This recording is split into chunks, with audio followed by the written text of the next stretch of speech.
Beth Gottfried, and today we're going to talk about Earth Day.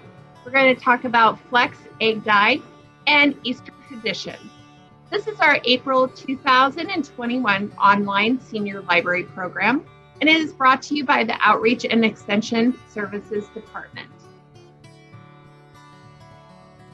So let's go ahead and start talking about Earth Day.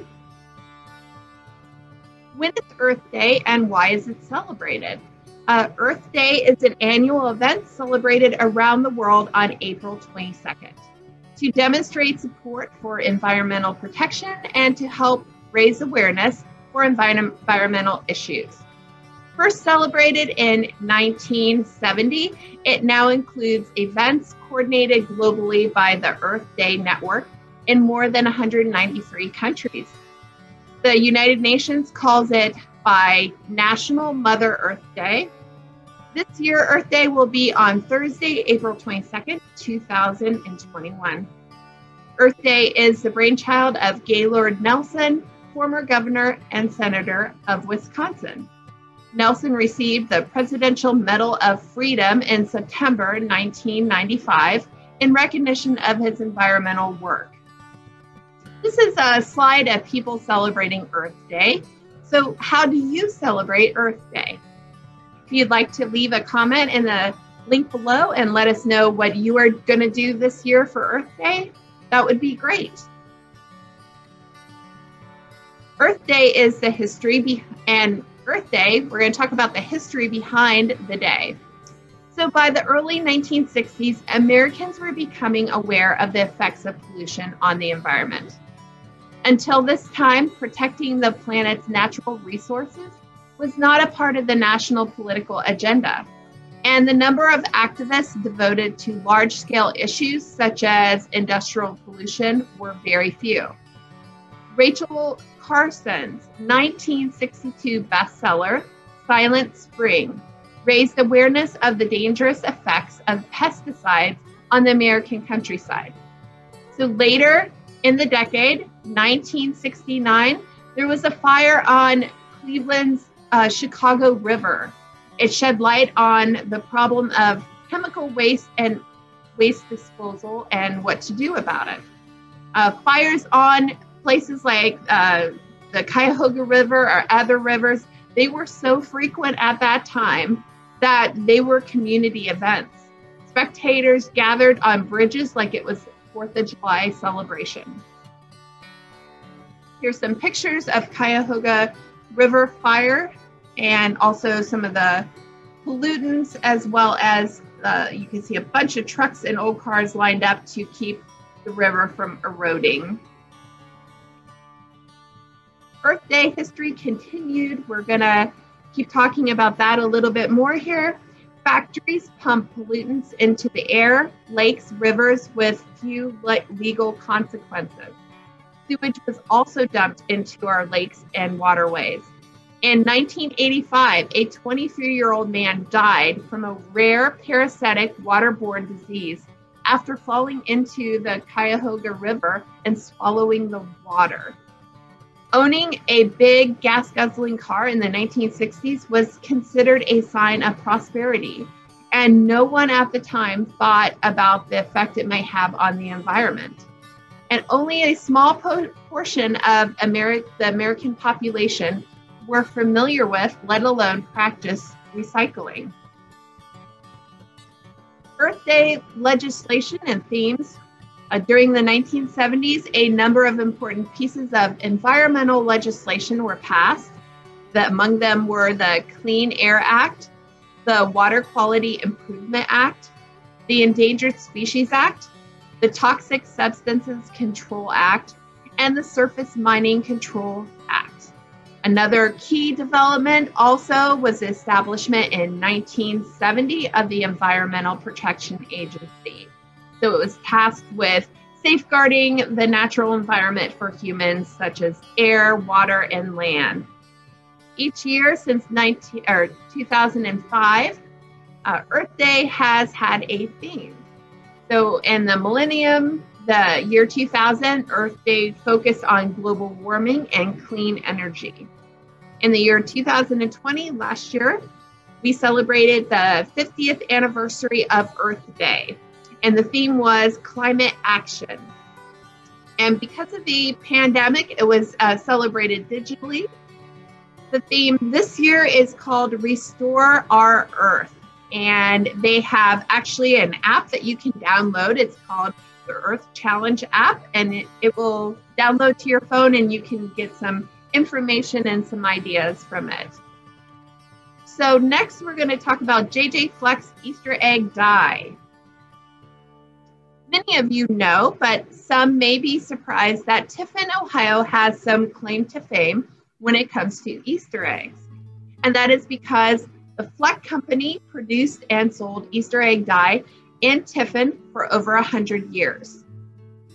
So Jacob Fleck, or later he was known as J.J. Fleck, he was born in Findlay, Ohio on May 6, 1853. His parents were German natives. Their names were Joseph and Barbara Fleck. So as a young boy, he attended school and in the off hours helped around his parents' grocery store. He worked in a local pharmacy as a teenager, and he was a quick learner. His ability to speak both English and German made him a valuable member of the staff. At the age of 20, he had saved up enough money to head to Philadelphia and attend the school's School of Pharmacy there. He stayed there for over a year and took classes and became a pharmacist. He left in 1874 and returned home to Findlay, Ohio, where he resumed his former position.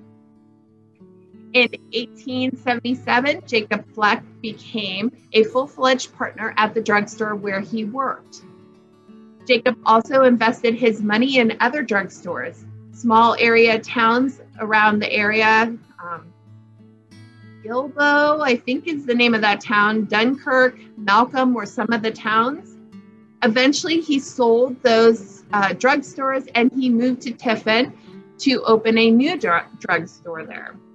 He bought and sold several times and moved several locations in Tiffin. He married Clara Hoke, I think is how you say that, Hawk, something like that, 1888. The couple's first child, Walter, was born in 1891, followed by Philip, Lila, Genevieve, Charles, Vincent, and lastly, they had twins, Beatrice and Hildegard, 8 children in all. So during this time, his family was growing and he became a wholesale druggist and a medicine manufacturer, including manufacturing his own brand of veterinary medicines, stock foods, and remedies.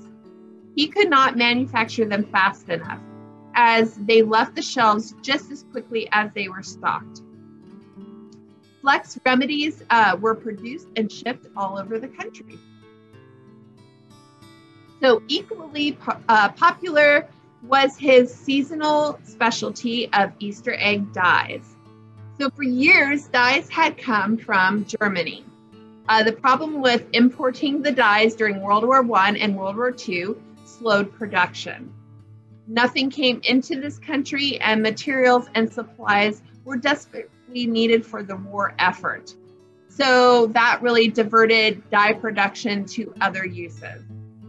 At Easter, many were left using onion skins, red beet juice, and other natural dyes, as people have done in the past for their eggs. After the war, dyes were once again available for a springtime holiday. So J.J. Fleck died on April 13th, 1942. But the next generation continued with the business. As the years went by, the old aniline dyes were deemed unsafe for culinary use, and the Food and Drug Administration forbid their use as egg dyes. The development of antibiotics during the war had lessened the need for veterinary preventatives and remedies, making the egg dye, the Easter egg dye, the sole business of the Flecks. The #1 brand of Easter egg dye at the time was Paws, the brainchild of an East Coast druggist. The second slot was filled by Chick Chick brand, sold by Fred Fear and Company of New York. Both of these dealers had location and size to their advantage. Fleck Egg Dye Company was the #1 brand in the United States. Until the 1950s, Fleck Egg Dye Company could be found on store shelves all over the country. It was the Midwest brand of choice. Fleck remained #3 until 1971, when they bought out the second biggest competitor's brand, making their new name, Fleck's Chick Chick. The company closed in 1997. So we're going to talk about Easter traditions. This came off the internet at mentalfloss.com. While Easter traditions and trends have definitely changed over the years, many traditions still remain the same.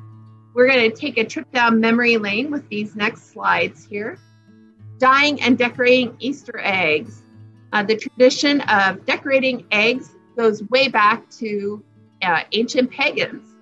So the eggs, an ancient symbol of new life, has been associated with pagan festivals and celebrating spring. To celebrate the new season, it's said that people colored eggs and gave them to friends and family as gifts. When Christians came along, they likely incorporated the tradition into their celebrations. Eggs used to be a forbidden food during the Lenten season, so people would paint and decorate them, then eat them on Easter as a celebration. So at first glance, the Easter Bunny is our next topic. It's hard to imagine what a rabbit has to do with any type of religious holiday. But the tradition, again, dates back to ancient times. Pagans celebrated the goddess of fertility named Eostre, I think is how you say that. Rabbits are an ancient symbol of fertility and new life. And the Easter Bunny was reportedly introduced into America in the 1700s by German immigrants who brought over their stories of an egg-laying hare. So the German children, they made nests for Osterhaus, I believe is how you say that, in which this creature could lay its colored eggs. So eventually the custom spread across the U.S., and the fabled Easter rabbit morning deliveries expanded to include chocolate and other types of candies and gifts, while decorated baskets they replaced the nest. Easter egg hunts and egg rolling. Every Easter, children across the country rush around their homes and gardens searching for chocolate eggs. So for many families, Easter is just as an Easter without an annual egg hunt. Easter eggs and egg rolling are two popular egg-related traditions in the U.S. These traditions came to us from Europe. In the U.S., the White House Easter egg roll, is a race in which children push decorated hard-boiled eggs across the White House lawn, and it is an annual event held the Monday after Easter. The first official White House egg roll occurred in 1878 when Rutherford B. Hayes was president. So Easter candy and chocolate is what we're going to talk about next. Easter is the second biggest selling candy holiday in the U.S. after Halloween. Among the most popular sweet treats associated with this day are chocolate eggs, which date back to the early 19th century Europe. Another popular treat is the chocolate bunnies, but have you ever wondered why they are hollow inside? Well, as it turns out, it's not just to get kids used to disappointment and life at a young age, but according to R.M. Palmer Company, one of the oldest makers of chocolate bunnies in the U.S., the hollow insides are really just in consideration for your teeth. So it's so kids don't break their teeth when they bite into the solid chocolate. Another egg-shaped candy is the jelly bean. And that became associated with Easter in the 1930s. Over 16 billion jelly beans are made in the US each year for Easter. Excuse me. For the past decade, the top-selling non-chocolate Easter candy has been the Marshmallow Peep, a sugary pastel-colored confection. Easter baskets, another tradition. As we talked about, Easter baskets originated from that nest that the German children used to use in the tradition. So over time, maybe it replaced the nest because maybe it was a little less messy. Hot cross buns. So like the bunny and the eggs, it's kind of difficult to pinpoint exactly when people started making hot cross buns. So they are sweet rolls, as you can see here in the picture, studded with raisins and marked with a cross on top with some like frosting. And during the week leading up to Easter Sunday is when people would make them and eat them. So it is said that the tradition started in the 12th century with a monk who was inspired to mark his rolls to celebrate Good Friday. The first record we have of them dates back to 1730s. And it is said, Good Friday comes this month, the old woman runs with 1 or 2 a penny hot cross buns. So next, our slide here is Easter parades. There's an old superstition that wearing new clothes on Easter means good luck for the rest of the year. So you could say it has something to do with rebirth and renewal, but most likely it just sounds like an excuse to go shopping. Either way, fancy new spring outfits and hats deserve to be seen for more than an hour during the Easter services. So in the mid-1800s, parishioners in New York arranged themselves into a little post-church fashion show as they left their Fifth Avenue churches and marched down the road. So average citizens started to show up along Fifth Avenue and check out the action. The tradition reached its peak in the mid-20th century, and in 1948, the popular film Easter Parade was released, starring Fred Astaire and Judy Garland, and featuring the music of Irving Berlin. So the Easter Parade tradition continues on in Manhattan, with Fifth Avenue from 49th Street to 57th Street being shut down during the day to traffic. Participants often sport elaborately decorated bonnets and hats, and the event has really no religious significance, but sources say that Easter processions have been a part of Christianity since the earliest days.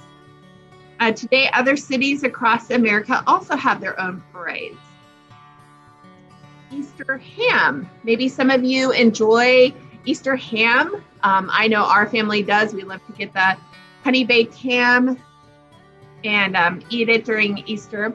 It is believed that the whole tradition actually dates back to pagan times as well. So that juicy ham on your dining room table, it actually is honoring the spring and the goddess Ostre again, or Eostre, something like that, how you pronounce her name. And the tradition is at least 6th century Germany as well. Hunters often slaughtered hogs in the forest in the fall, and then they left them to cure all winter. So by spring, pork was one of the only meats ready to go for spring celebrations. Egg knocking. So I never heard of this until my sister-in-law showed us this one year during the Easter family meal. Egg knocking is a sport where 2 competitors tap the pointed ends of their eggs against each other to see which one cracks and which one survives. So the game apparently goes back to medieval Europe, but when it comes to modern day egg knocking, I guess Marksville, Louisiana is uncrackable, supposedly. Since 1956, local families have gathered at the courthouse square on Easter Sunday to battle with their eggs. Some families even take it so far as to prepare months in advance, giving their chickens special feed in hopes of producing stronger eggs. Easter outfits. The first Easter after the Civil War ended was known as Sunday of Joy. Mothers, wives, and daughters came out of mourning and replaced their dark clothing with outfits full of pastel colors and spring flowers to again signal a renewal of life. So for many people, getting a new spring outfit or a new outfit for Easter has been a long-standing tradition. Vintage Easter outfits are not complete without, and for boys, it would be a suit and tie for the men and boys, and a new dress for the women and girls, Easter bonnets as well, white gloves, Easter corsages, and new shoes. Easter bonnets have been a timeless part of this holiday. So Easter lilies and flowers. The white Easter lily symbolizes purity to Christians and are common decorations in churches and homes around Easter holiday. Their growth from dominant bulbs in the ground into flowers symbolizes the rebirth and hope. So lilies are native to Japan, where they were brought to England around 1777, but they found their way to the U.S. During World War I. They went on to become an unofficial flower of Easter celebrations across the U.S. But be careful, because the lilies are beautiful. They are actually toxic to some household pets, especially cats. Exposure to any part of the lily, the flower, the pollen, the stem, leaves, or even the water from the base can suddenly cause kidney failure in cats. And I can attest to this because I had a cat that happened to. So we do not use lilies anymore at Easter. So if you have pets, you might want to avoid them because of that reason. Other Easter traditions include Easter decorating, Easter trees. Some people may have little Easter trees either in their house and they decorate them with mini eggs or decorate outside. Easter crafting is fun as well. Getting your feet washed is a Christian tradition as well, baptizing babies. Good Friday kites. I had never heard of that before researching this. I guess flying kites to celebrate Good Friday is a tradition with some people. Sunrise church services, reading Easter books with kids and grandkids. And I have quite a few books that I will show you here at the end of the slide. Picture books with, or taking a picture with an Easter bunny is always a fun tradition, as well as some people leaving a carrot out for the Easter bunny. So what traditions did your family have? Maybe there's some traditions that we didn't talk about or we didn't list that you would like to maybe leave a comment in the link below and let us know about. So our next thing we're going to do is our craft, our outreach craft. And this is a nature-inspired plastic egg craft. Sitting over here. And for this, you will need to you can use new material or you can use old material. You can use recycled materials that you find around your house, maybe old Easter decorations, something like that. You can put and give new life to them. So the following items were used in the craft video to make this egg. We used a clear plastic egg. We used dry decorative mosses, pre-made nest, or you can use natural fibers or maybe some other things that you can weave around and make like a little nest yourself. You will need a decorative egg to put in your nest if you'd like. You can also maybe make an egg if you don't have an egg that you can use. Maybe you can even find one in nature as well. Sometimes you can find the wind blows down an egg, and you can use something like that. You'd have to hollow it out though. Or you could use maybe a stone that's round and looks like an egg. You could paint it, or you could use some modeling clay or Play-Doh, something like that. Natural jute twine, some kind of twine here to put on to hang it with. And you can use little small plastic flowers if you'd like as an option to make your egg look kind of springy. And I use clear plastic tape as well to keep the egg secure and shut so it doesn't open and everything spill out. Hi, today we're going to go ahead and get started with our April Outreach Senior Craft. And our craft today, we're going to be making this plastic egg. And it's kind of a nature type egg. And so to do this, we will need some kind of plastic egg like this one. This is a craft egg that has a little hook at the top where you can put a string through of some kind and hang it. You will also need some moss. You can find this at craft stores. Some twine as well. We've used twine in the past, so we had some twine sitting around. We're going to use that at the very end. And then this is really a fun craft that you can do by repurposing or reusing maybe some of your old Easter decorations. Maybe you have some things that you're not really fond of and you're thinking of maybe giving them away or throwing them away. Well, you can repurpose some of those items, flowers, the nests, eggs, maybe a chick, something like that. And you can make something different out of it, something unique, like this egg here with a little nature scene inside.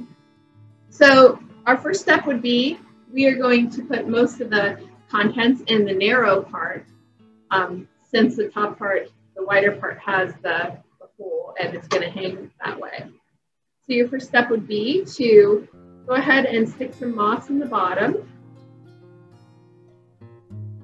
And then you're going to go ahead and get your nest. If you don't have a nest like this from a craft store or off of one of your decorations, you can make this very easily with twigs and vines around the trees or around your home that you can find, and kind of just make them in a circular pattern to represent a nest. So that, I'm going to actually put that kind of not flat, kind of at an angle, so you can see into the egg and see what's going on, what's inside the nest. And in the nest, I had put some of this kind of straw-like material. You could put some different colored moss in there as well. Birds often line their nests with some softer material for their eggs and their chicks when they hatch. And then very last, you will want to put your egg. If you don't have an egg, you can leave the nest empty. You can put some flowers around, or you can make something into an egg. You can make like a stone of some kind into an egg, or you can use some modeling clay to make an egg. You want to set that egg in the nest there. And then the hardest part is to kind of fit it all inside. You'll have to kind of work the sides and make sure none of the twigs or the other pieces are sticking out. And if you want to kind of open it and push it down a little bit and then reclose it, you can do that too and kind of shape it in there. So when you're done, it looks something like this. So to secure this egg so it doesn't come open, I use some shiny plastic tape here. So I just took a little bit of tape and kind of cut it a little bit smaller because I don't need it that wide.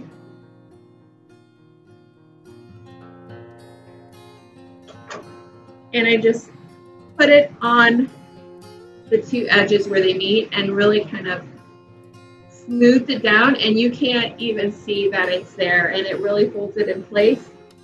I'm going to put another piece on the other side here.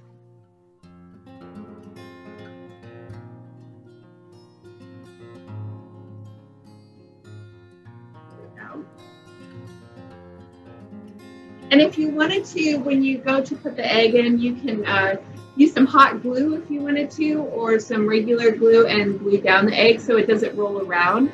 I didn't choose to with mine. I chose to just leave them that way. But if you wanted to keep it a little more secure, you could do that. Then your last step here is to just take your twine and you're going to thread it through the hole at the top. This may take a little bit of